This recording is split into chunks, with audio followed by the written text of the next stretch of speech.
Nós vamos abrir a palavra de Deus agora por alguns poucos minutos, e a Rafaela vai cantar no final ainda, mas eu gostaria de convidá-los para somente fazermos a conclusão do tema que começamos ontem à noite, o milagre da multiplicação dos pães e peixes. Já comentamos aqui muitas coisas, e o comentário introdutório que talvez mais ficou gravado é o que ressalta a importância desse milagre, justamente pelo fato de esse milagre ser o único milagre de Jesus, juntamente com a sua ressurreição, a ser relatado nos 4 evangelhos. No primeiro tema, na sexta-feira, nós vimos aqui 3 aspectos da história: uma pergunta, um motivo e uma garantia. Hoje pela manhã nós destacamos aqui como as pessoas, a multidão na época de Jesus, que foi beneficiada pelo milagre, e as multidões em toda a história da humanidade, como as pessoas têm uma noção equivocada de quais são as suas reais necessidades. Muitas vezes buscamos de Deus bênçãos e milagres que satisfaçam as nossas necessidades, quando na verdade nós estamos com muita frequência equivocados em relação a quais são as nossas reais necessidades. Jesus não se permitiu ser aclamado rei, como era a intenção da multidão. Jesus não alimentou aquela iniciativa da multidão de buscá-lo porque ele operava milagres simplesmente.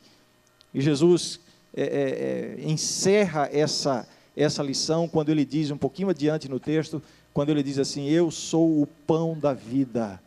Quem comer desse pão jamais terá fome, quem beber dessa água jamais terá sede.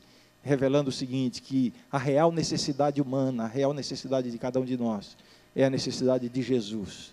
Não é a de ter mais dinheiro, não é a de ter uma casa melhor, um carro melhor, não é de ter melhores relacionamentos, não é de resolver todos os problemas, nem de curar todas as doenças.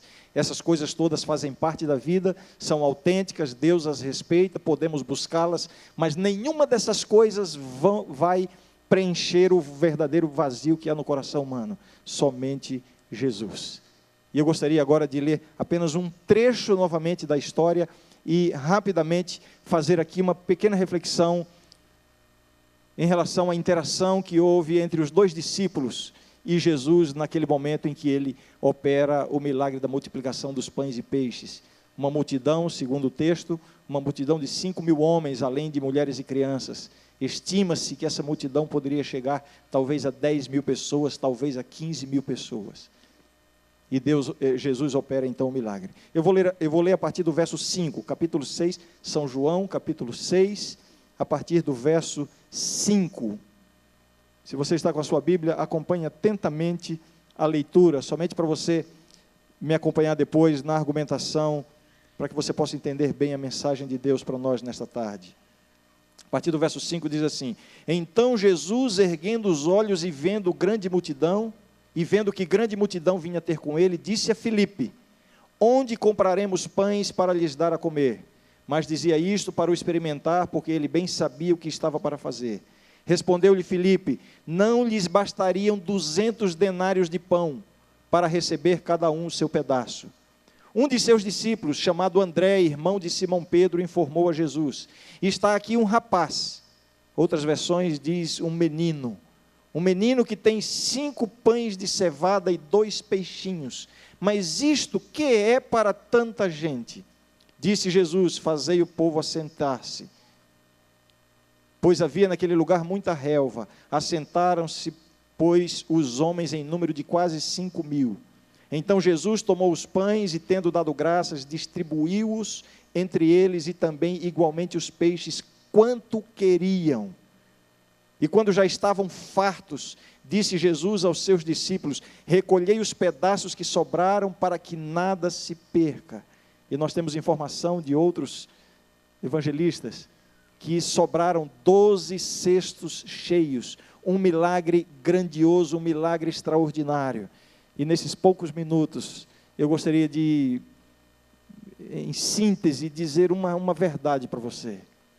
Deus pode realizar milagres na vida de cada um de nós. É esta a minha mensagem esta tarde. Não importam quais sejam os seus recursos ou quais sejam as suas faltas. Deus tem poder para realizar milagres. O problema é que muitas vezes nós nos comportamos e reagimos à presença de Jesus, nós reagimos como reagiram esses discípulos. E são mencionados aqui esses dois, Filipe e André. E eles na verdade representam milhões de pessoas no curso da história, que diante da presença de Jesus, diante da necessidade de uma bênção, de um milagre, reagem de maneira negativa, de maneira pessimista, por não terem ainda uma ideia clara de quem é a pessoa de Jesus e daquilo que Jesus pode fazer em nossa vida. Apesar de já terem convivido com Jesus durante muito tempo, talvez 2 anos, um pouco mais de 2 anos, apesar de já terem presenciado tantos milagres, na verdade, nesta hora, a fé expressa, a fé vivida por Filipe e André, é uma fé vacilante, é uma fé que, na verdade, demonstra falta de confiança, uma fé pequena. Quando Jesus pergunta a Filipe, onde compraremos pães? Jesus fez a pergunta para prová-lo, nós já vimos isso no tema anterior, nos temas anteriores. Onde compraremos pães? Jesus não perguntou como compraremos, e sim onde. Jesus estava querendo levar a mente de Filipe para a fonte da bênção, onde? Mas aí Filipe, ele na verdade tem um raciocínio muito lógico. Filipe representa todas aquelas pessoas que são dominadas pela lógica humana.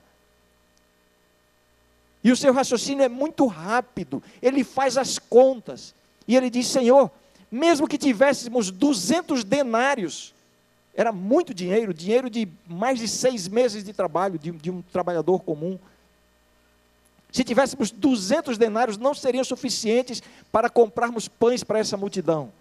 Alguns estudiosos que pesquisam essas coisas, qual era o tipo de pão de cevada, qual é o tamanho, e analisam, enfim, enquanto preparava essa mensagem, eu li uma explicação de um desses estudiosos, que ele fez os cálculos e estima-se que os 200 denários seriam suficientes para comprar pães que dessem para alimentar um pedaço de pão para aproximadamente 2.000 pessoas. Era muito pão. Era muito dinheiro também, eles não tinham, mas era insuficiente. Como eu disse, talvez houvesse ali 10, 15 mil pessoas. E é lógico que não havia possibilidades de atender a esta demanda. Este é o raciocínio de Filipe. Não faz sentido, Senhor, pensar em comprar pães. Isso é contra a lógica, não faz sentido. E então entra André em cena. Senhor, nós temos aqui 5, tem um menino aí, um rapaz que está entregando aqui 5 pães e 2 peixes, e ele mesmo diz assim, mas o que é isso para alimentar tanta gente? André, enquanto Felipe estava concentrado na lógica humana, André estava concentrado nos recursos disponíveis. Há pessoas que vivem a sua vida olhando apenas para os recursos disponíveis. Há pessoas que já desistiram do seu sonho de virem para o NASP, de projetarem o seu futuro, porque olham para os recursos disponíveis e chegam à conclusão, isso aqui é insuficiente. Assim que Filipe e André, na verdade, representam a reação e a atitude de tantos de nós, diante da presença de Jesus. Mas aí Jesus entra em cena. Jesus reage a essa atitude dos discípulos. E a postura de Jesus, as palavras de Jesus, a atitude de Jesus, nos revela, dentre tantas lições, eu gostaria de destacar aqui 3 lições que Jesus nos ensina, através da maneira como ele se comportou, diante da fé vacilante de Filipe, que tinha um raciocínio lógico e estava concentrado na lógica humana, diante da fé vacilante de André, que estava concentrado apenas nos recursos disponíveis. A atitude de Jesus nos revela em primeiro lugar. Se você ouvisse e entendesse isso aqui, e você vai ouvir, vai entender. Em primeiro lugar, Jesus ensina que a lógica de Deus é diferente da lógica humana. Você conseguiu entender isso? A lógica de Deus é diferente da lógica humana. A lógica humana, através da lógica humana, Davi teria sido massacrado pelo gigante Golias. Mas a lógica de Deus é diferente da lógica humana. Isso acontece em tantos exemplos bíblicos. Na lógica humana, os hebreus, quando saíram do Egito, teriam sido mortos ali diante do Mar Vermelho. Mas a lógica divina os fez passar andando a pés secos por dentro do mar. A lógica de Deus é diferente da lógica humana. Você é uma dessas pessoas que está presa à lógica. Lembre-se disso, Deus tem pensamentos que são muito maiores do que os nossos. A atitude de Jesus nos revela ainda uma segunda lição, agora em relação à atitude, à postura de André. Deus não está preso às limitações humanas.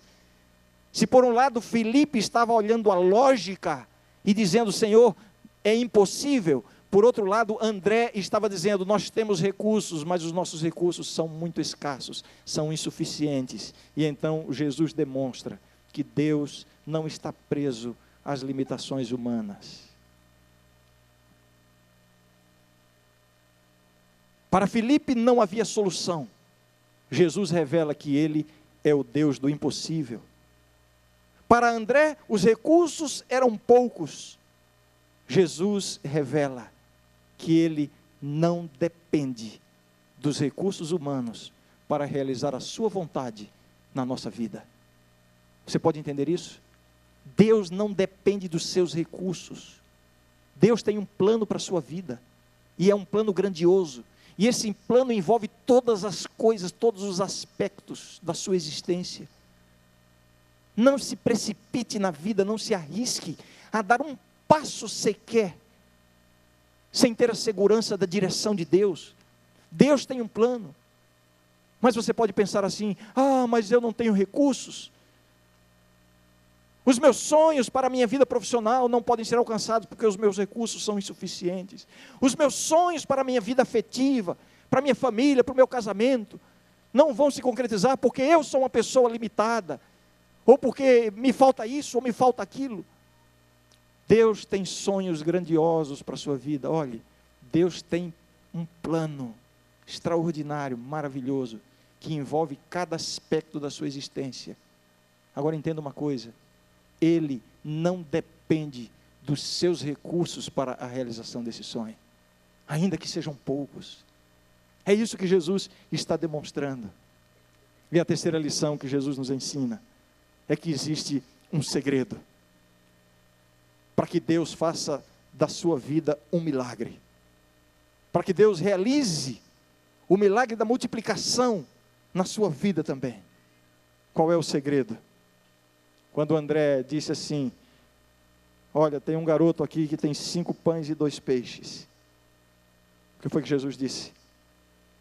Eu tenho a impressão que se fosse eu numa circunstância daquela, descontando aqui a possibilidade de fazer milagre ou não fazer milagre, eu tenho a impressão que eu diria assim, olha, deixa um peixinho e um pãozinho para o menino comer, e vamos ver o que a gente faz com a sobra, porque não é justo pegar tudo dele. Mas não foi essa a atitude de Jesus. Jesus recebeu tudo. Era pouco. Era pouco. E aqui, meus queridos, eu acho que dá para a gente fazer um contraste entre a atitude dos discípulos de Jesus, que estavam lado a lado com Cristo, que haviam assistido, presenciado e recebido tantos milagres, aqueles que deveriam ter sido os primeiros a estimular a realização do milagre. Sabe o que é que eu penso? Eu penso que quando Jesus perguntou assim a Filipe, Filipe, onde compraremos pães?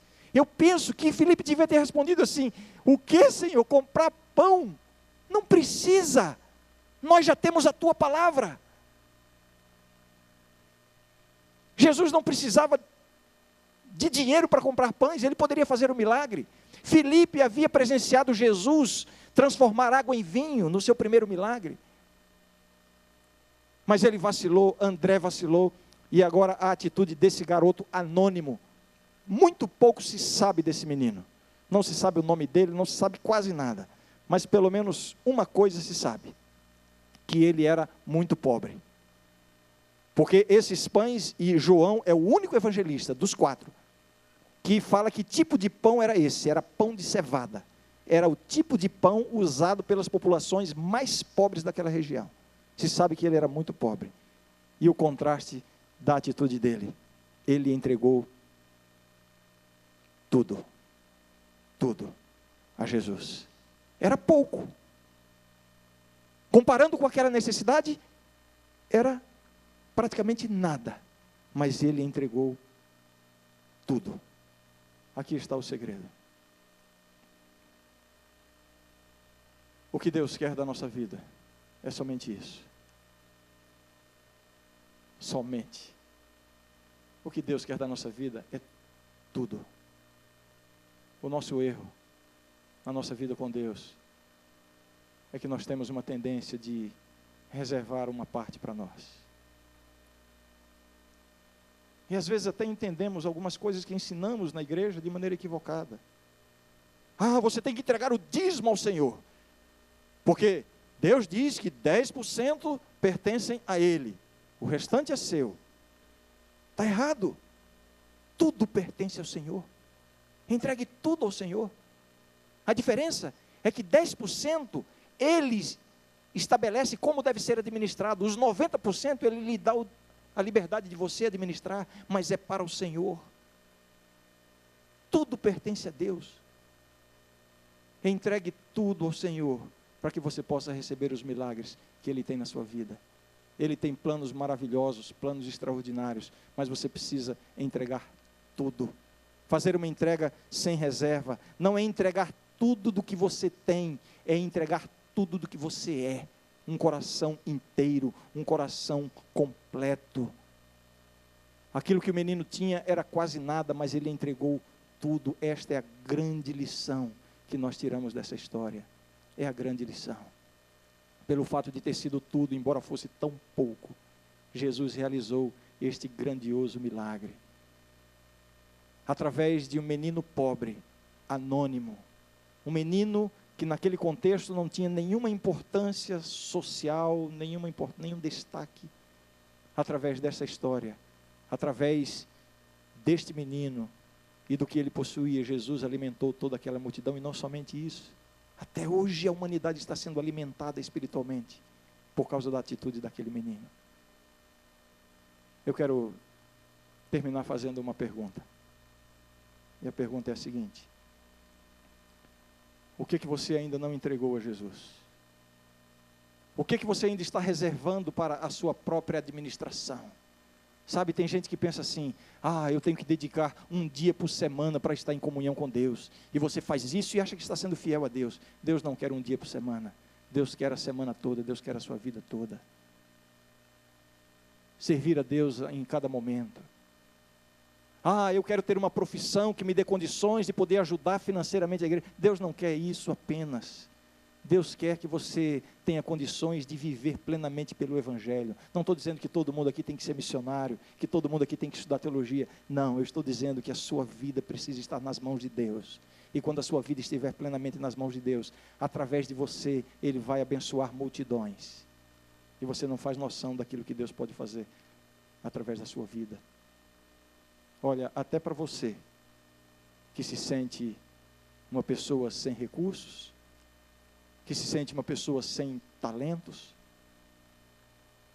se você entregar tudo a Deus, Ele vai fazer milagres na sua vida. Bem, eu vou chamar a Rafaela para cantar a última canção dessa programação, desse final de semana, e eu queria fazer aqui um apelo. Eu queria fazer um convite a você. Será que tem alguém aqui nesta tarde que sente que ainda falta alguma coisa na sua vida, no seu coração, que não está plenamente nas mãos de Deus? Olha aqui para mim. Existe ainda um projeto de vida que você não entregou para que Deus administre? Existe ainda um negócio, existe ainda um relacionamento que você não quer que Jesus, no qual você não quer que Jesus se intrometa? Existe uma atitude que você sabe que está desagradando a Deus, mas que por alguma razão você não quer abandonar ainda? Existe um pecado, existe um vício, existe alguma reserva no seu coração? Olha, quando você entregar tudo a Jesus, Ele vai entrar na sua vida.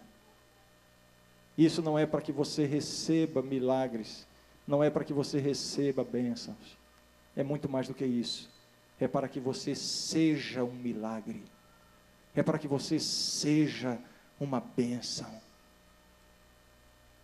Se você sente o desejo, nesta tarde, de terminarmos juntos essa programação, dizendo assim: Senhor, eu reconheço que eu ainda tenho reservas, mas eu quero, Senhor, que o Senhor entre na minha vida. Eu quero que o Espírito Santo agora vasculhe cada canto, cada compartimento do meu coração, da minha mente, para expulsar tudo aquilo que tu não aprovas. Eu quero ter um coração plenamente puro, um coração limpo. Eu quero ter a vida inteiramente em tuas mãos. Senhor, eu quero poder para romper os relacionamentos que te desagradam. Eu quero poder, Senhor, para parar com os comportamentos que transgridem a tua vontade. Eu quero ter uma vida plenamente nas tuas mãos. Senhor, eu quero ser todo teu. Se você tem esse desejo, e se de fato você reconhece que falta alguma coisa, algum aspecto, algum recanto do seu coração, da sua vida, para ser colocada nas mãos de Deus, enquanto a Rafa canta, eu quero convidar que você venha orar comigo aqui à frente. Você vai levantar do lugar onde você está, vai se dirigir aqui, nós vamos ter aqui um grupo de oração, talvez pequeno, talvez grande, não importa, mas na certeza de que quando nós entregamos tudo ao Senhor, Ele fará da nossa vida um milagre.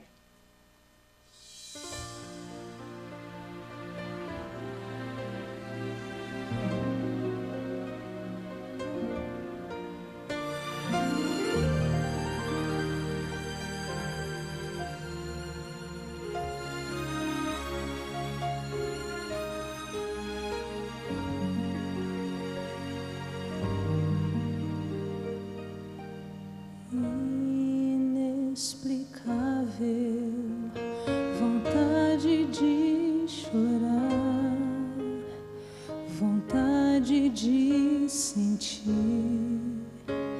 que tenho teu perdão, incontrolável vontade de mudar, vontade de viver a vida em retidão. Eu não consigo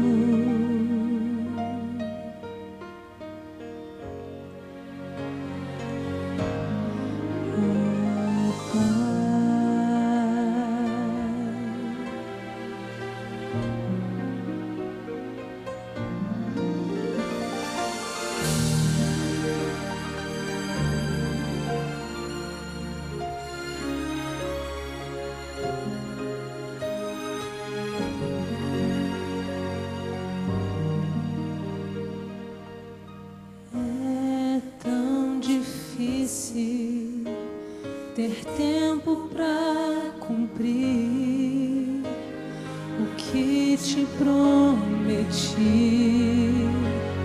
ao pé do teu altar. É tão mais fácil se deixar levar, deixar para depois e nunca mais lembrar tantas promessas.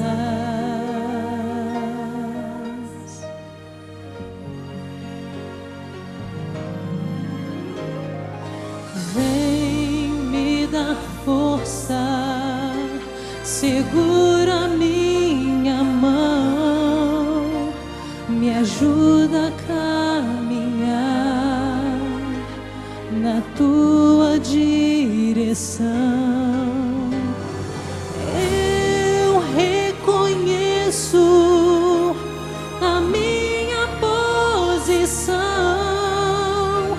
preciso me render e depender de ti. Eu me entrego, Senhor, eu me entrego.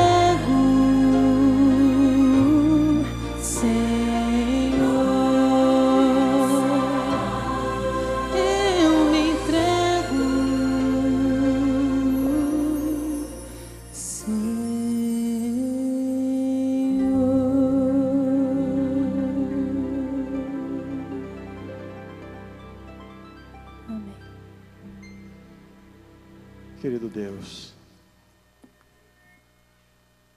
te agradecemos, Senhor, pela manifestação do teu poder em nosso meio. Te agradecemos por tua palavra, que nos alimentou durante este final de semana. Agradecemos porque nos dás a segurança do teu amor e da salvação em Cristo. Ajuda-nos, Senhor, a entregarmos a nossa vida completa a Ti.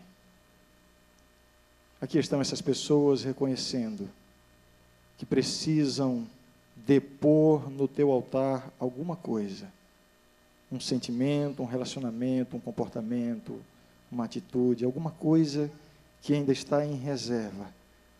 Concede, Senhor, a cada uma dessas pessoas o Teu poder, derrama o Teu Espírito, para que já saímos daqui neste momento na certeza de que a nossa vida já começa a ser um milagre ainda mais grandioso do que tem sido até aqui.